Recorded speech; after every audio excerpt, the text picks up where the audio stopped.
Welcome, everyone. So for the people who's first time watching this, my name is XIAO-YU. You can call me XIAO-YU. It means sunshine in the morning in Chinese. I'm originally from China and now living in Germany. And I work as a leadership and intercultural transition coach and a business consultant. So my work is about, I work with professional individuals or business owners who are in the process of considering transiting their career or business into a new area or a new phase. And I am here to support them in making conscious and efficient choices among the exciting opportunities while thriving in a multicultural environment. So that's what I do.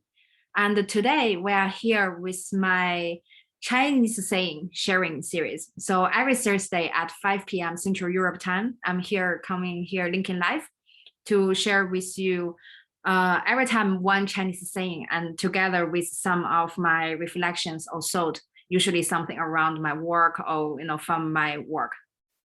And actually, I started this series since last year. Over the months, every week I wrote a LinkedIn post, one Chinese saying together with some reflections. And with my new access to the LinkedIn live streaming, I was thinking, it would be cool to bring it to life, right? We have this video interaction, could be interesting. So it's the same. I'm here to share Chinese language, the culture, and also the wisdom behind, and also hopefully my reflections or my thought around the Chinese saying can inspire you, somehow provoke your some of the thinkings or some personal or professional growth. And the last and but the most important thing is you are welcome to be my guest speaker. If you would love to come in here to share your favorite Chinese saying and how it inspired you, let's talk. Please let me know. I would love to have you join me one of these Thursdays to share your Chinese saying. All right, let me see. We have Dan here, and we have Abinash. I hope I say your name right. Welcome. Hello from India. Welcome. Yeah, and Dan from Bolivia, expat. Yeah, and Dan also have been supporting me in the past episode as well here. Welcome, everyone. Great to see you here. So let's go into our topic. Today, the saying I want to share with you is 未雨绸缪. So 未雨绸缪, literal translation is check and fix the roof or the window before it rains, before the raining season comes. So it refers to it is important to think ahead or prepare in advance. And this is a phrase originally from a poetry in the Shi Jing. Shi Jing is a poetry collection back in Zhou dynasty. And usually we use this phrase together with another phrase is 有备无患. Also means like if you are prepared, if you have preparation in place, there's nothing need to worry about. So that's the Chinese saying 未雨绸缪. And the 未 here means the future, 未来, future. And here refers to the things that not happening yet, or the thing potentially could happen in the future. 雨 is rain, or here we refer to the rain or rainy season. 绸 and 缪, the character itself is the the material you use to cover the roof, like the clothes or the rubber, that kind of materials. But here we can see it as kind of the solution or the the preparation, the thinking. Yeah. So 未雨绸缪. And today I have two topics I would love to explore with you around this Chinese phrase. The first one is how risk management and strategy can support freelancers and small business owners to shift from the survive mode to the thrive mode. And then later I also want to share some thoughts about how and when to prepare for your career transition. All right. And awesome. Yeah, I would love to. It would be great to have you join me then. Yes, let's catch up after the live stream and see what Chinese saying you would love to share with us. Great, that's great. So back to the topic, how risk management and strategy can help you. Sometimes when I bring this up to fellow freelancers or small business owners or self-employed professionals, Some people are like, no, come on, that's way too far for me, like too far away from me. I'm just one person boss, or I have this tiny shop, or I have this small online business. I'm freelancer. But I would say no, because this is one of the suggestions I usually give people, especially the ones recently, like newly transited into freelancing or started their own small business. The suggestion is to start cultivating professional habit since day one. Why is that? Because it takes a learning curve, right? Everything takes a learning curve, and also it takes time and the experiment for you to figure out what is the best way that works the best for you. So definitely risk management and strategy are one of them. For sure, it is because it's important to have this mindset. So you prepare yourself for the potential future scaling up. Maybe you start with one person business, you are a freelancer, but maybe later on you want to scale up your business. But back in day one, you already start preparing, right? And also, some people may not realize when you are working for yourself or when you have a small business, it's different from the corporate setting. You don't have the whole company, the whole team behind you to support you, to help you solve the troubles or issues, right? So in that, actually, in certain way, I would say risk management is even more important for freelancers and small business owners. And a typical, probably many of you already knew, a typical risk management process is identify, assess, control, and review. So it's like a circle, right? So you have these 4 steps, the process with risk management. I want to share a story with you, a true story of mine from my past work. So I used to do lots of international event planning. And one of my major clients is I help them to do week-long conference with hundreds attendees. And so for this conference is, for me, my work is I'm in charge of literally everything from very high level planning, like budgeting, negotiate the venue and the equipment, internal, external communication, but to also very small details, like to put a sign, where to put a sign, show people the direction to the meeting rooms. So I have my super powerful spreadsheet planner. I have the electronic version and I have the printed version when I'm on set. So how I see it, I prefer to plan ahead, think about the potential challenges or unexpected situations that may happen. And I do something to prevent some of those. Or I have a plan B in case just it happened in the end. So how I see it is the more you prepare, the smoother the event will be. And even if the event, everything goes well, I can even enjoy it a bit. I can even social network a bit or just enjoy the food or activities, right? And so for these clients, the conference, the week-long conference, one of the key factors for their events is internet. They need to have very strong, a very stable Wi-Fi because they host the meeting with internet. They have people dial in with internet. And when during the whole time of the conference, they need to keep uploading documents into the cloud, which also need internet. So one time we were in Seoul in South Korea. Maybe you heard about, so South Korea, especially in Seoul, they have very good and fast, stable public Wi-Fi and the internet infrastructure. It's like one of the reasons actually we chose to go there for this event. So we had a conference in an international hotel, which is like 5-star professional hotel, and with professional local team, everything. But still, I was doing everything like how I always do. I had very clear communication and instruction with the hotel and the AV vendor.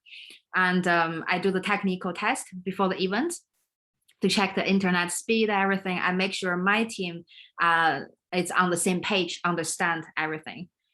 And even I remember, so that hotel and the AV vendor, they say they're going to have someone speak English all the time on duty, just in case I need to communicate with them.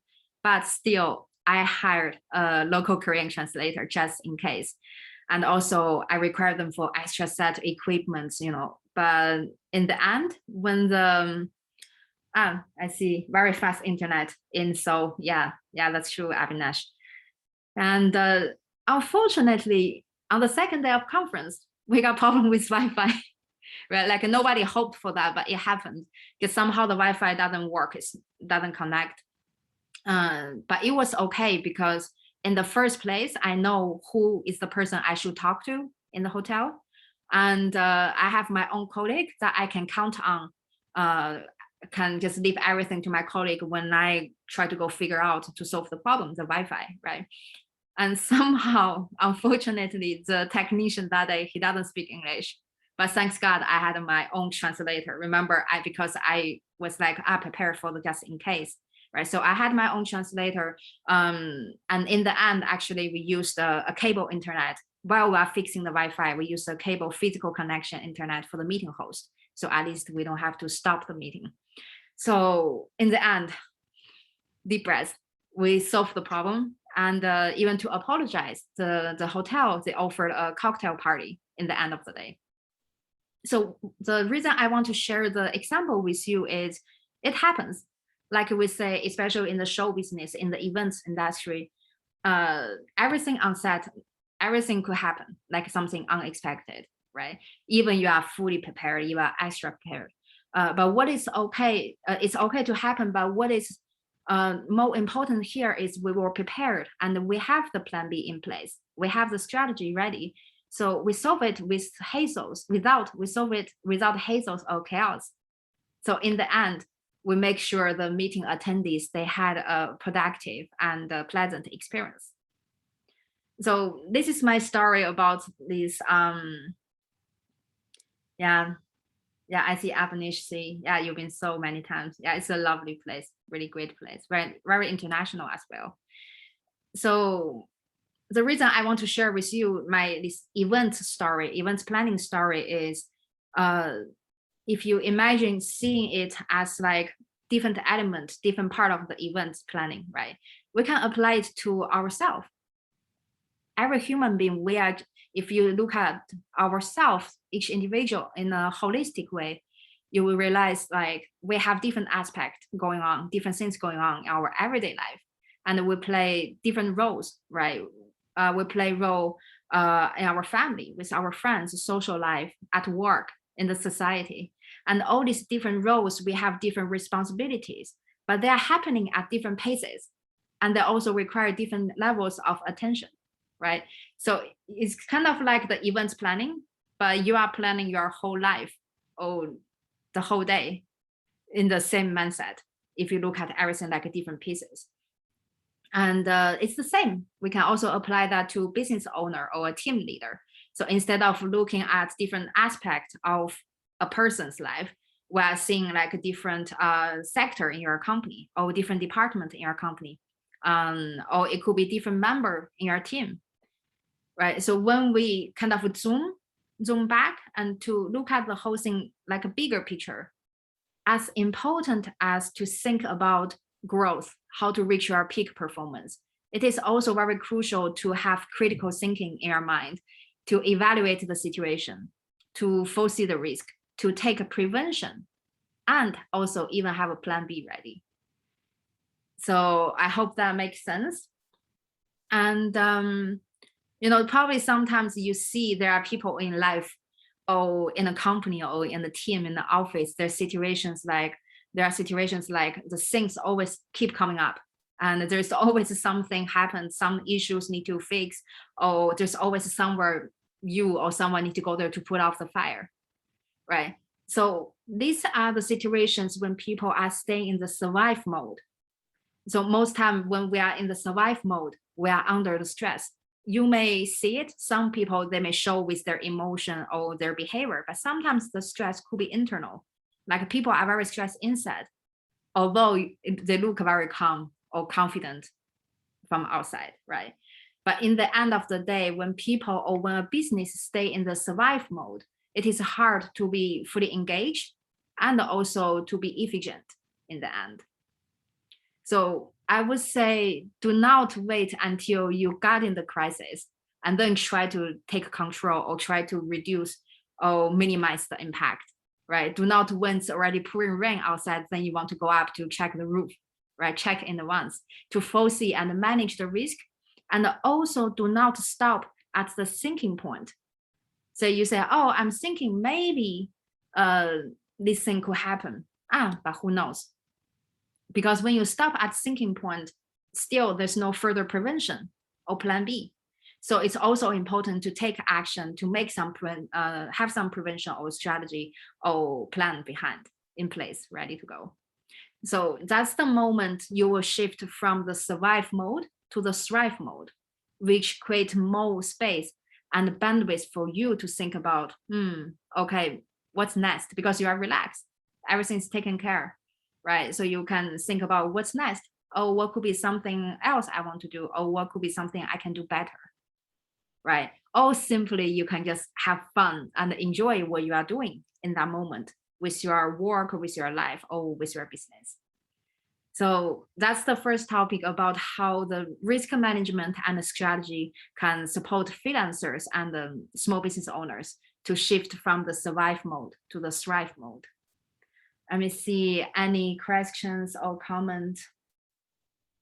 Yeah, I see then survive mode and thrive mode. Yeah, because this is interesting because it's really like I use the example of the events planning. You know, when you have it at a very small scale, even just with one person, it applies, it makes sense. But even with a large international company or with an organization, actually it's always. Let me see any other comments. Great. Awesome. Let's move on to the next topic. How and when to prepare for your career transition. So this is a topic comes up a lot in my coaching session because I work with professionals with their career transition. So sometimes people say, okay, so career transition. So is there really a so-called best time to prepare for that, or best time to do the transition, to really make the move? Or what's the best practice? Right. So before I go into this topic, I just want to clarify, because with the first topic about the risk management and strategy, it sounds like I've been talking about we prepare for the worst, prepare for the just in case, right, for something bad. But it's not about being pessimist here. It's about building a safety net. Because imagine you have this safety net when you know even the worst scenario happened, you will still be okay. And then you have this peace in mind. So you will be worry-free, will be fearless. You will be more looking forward and moving forward. So you can make the big leaps towards your goal, because you don't need to always worry about the things, the fear or the worry sometimes are the ones holding you back from making the big steps, right? So back to our Chinese saying, the 未雨绸缪. So here the rain, it's not always have to be the bad or undesirable events. Sometimes it also could be something desirable or opportunity. So prepare yourself towards the goal and your dream job. So when the opportunity is in front of you, the opportunity is present, you can just capture it, you can just grab it, because it is yours. You are ready, you are prepared, right? And some people may have this mentality is, when I have A, I would do B. What does it mean? So they set a precondition. So for example, I live in Germany, but I always wanted to live and work in Spain. So I say, when I get a job offer in Spain, I will start learning Spanish. But I would say, do not wait for the later, because what if one day you got a dream job offer in Spain, but they require you to be fluent in Spanish? Oh, one day you got a job offer, you got there, and then you need to spend, while you are figuring out everything with the relocation, the transition, right, with new job, new location, you need to learn the language. How about start learning a language, Spanish, from today, right? So when I have A, I will do B. This mentality sometimes could be the like invisible hand holding you back from getting closer to your goal, to your dream job or dream career. And with career choices, it's the same. At different stage in life, we have these different levels, clarity or awareness or consciousness about what we want to do with our career, right? Or what do we want to get from the career? Or what can we do good? What can we do better with the career? And what does career mean to you? Imagine how you look at your career or how you perceive your career when you were back in university, right? Probably people say, career is something I'm going to do this. You have this vision, the dreams. And the first internship, when you really become an independent adult, go outside, right? And then when you get your first job after you leave the school, and maybe after a couple of years, you got a promotion, or maybe you got fired, or maybe you quit your job, or maybe you find another job. And even for some people, after some years, 10 years, 15, 20 years, finally, they got to the place that they wished they were hoping so much to be there. They've been working so hard to be there. And then they realized, oh, I thought that's what I wanted, but not really. I want to do something totally different. But all these in different stages in your life, how you see the career, how you want to change or not to change, stay in whatever you are, they are all totally fine and normal, because they are just part of your journey or each step in your path to create the career you love or love the career you have. Because you are evolving every second. Because not only with work, imagine the people you are surrounded, right? And your personal life, your relationship, the place you are staying, the city you are living, they are all changing your view about everything. So your view or your perspective about career is also evolving all the time. And your goal for sure will be changing. And also the environment, the job market, the economy, your industry probably is changing all the time as well. So in the end, what I want to say is everything is changing, but it does not mean we cannot prepare for the opportunity. So for the opportunity here, let me see, I see Dan shared something. So Dan said, absolutely, lots of people decide to wait until they make the move, but we can learn language now. Yeah, and same with language, I think with many things, right? Because you said, I want to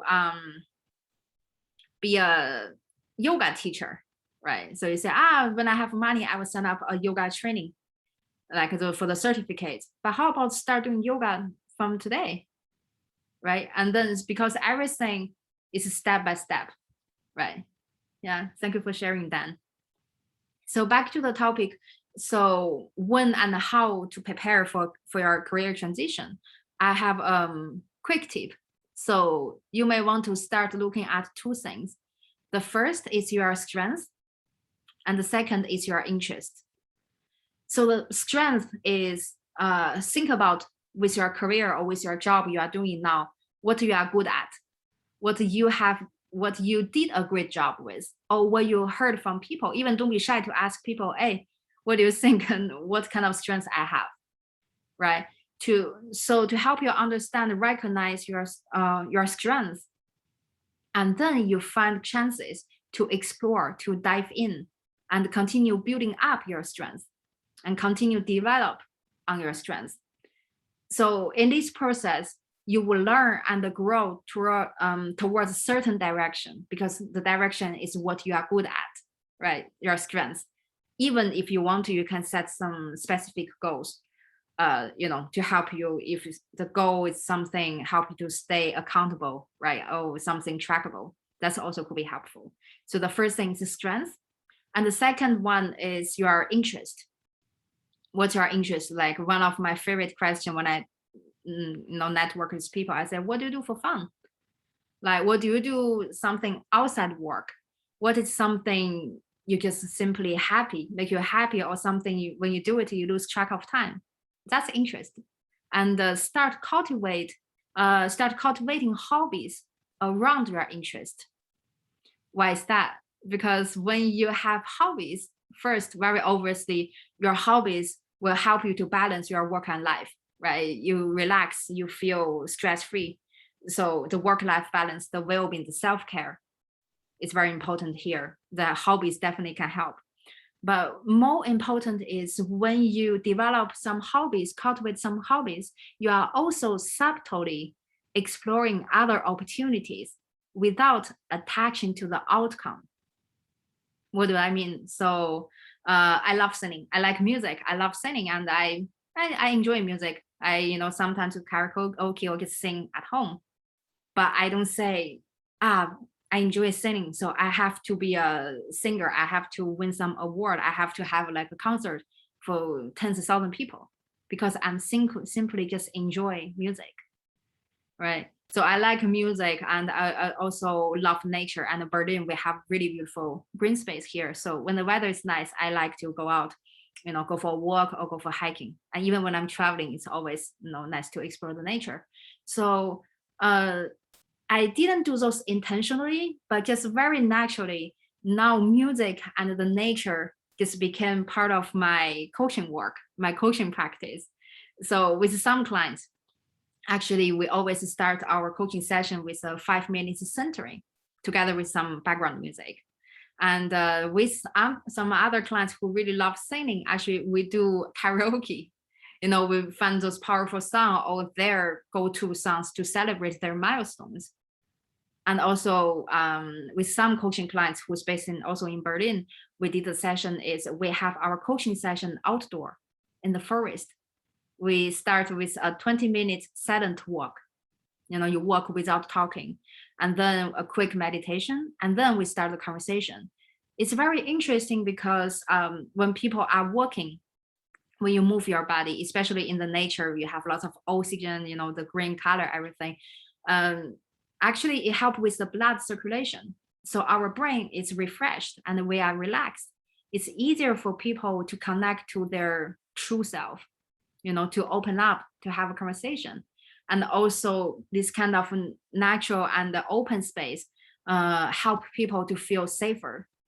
So they feel easier to communicate, right? So if you think, when I listen music every morning, or when I play some keyboard for fun at home, or when I go for a walk in the park, I didn't say I aim to I try to see how I can have that in my coaching work, how I can help me to get more clients or make more money, or to help more people, right?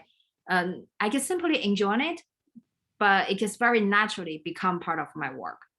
So your strength, what you are good at, and your interest, what you love to do. And when you figured out these two parts, that's when you start finding the alignment between what you do and what you love. And that's also, imagine when you have more clarity about what you do and what you love. And then when there's a career transition opportunity came in place, or maybe when there's opportunity, or when you feel the calling, when you finally decide to make the move, you already knew what you want, because that's what you want, and you already know, and you also know how you may get there, because what you want is what you love to do, right? And how you get there is your strengths, what you are good at, that's your powers, right? And those are the things can help you to work towards your goal.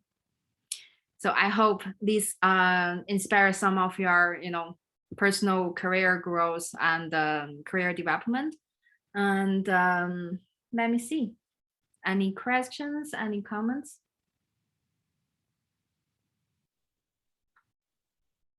Awesome.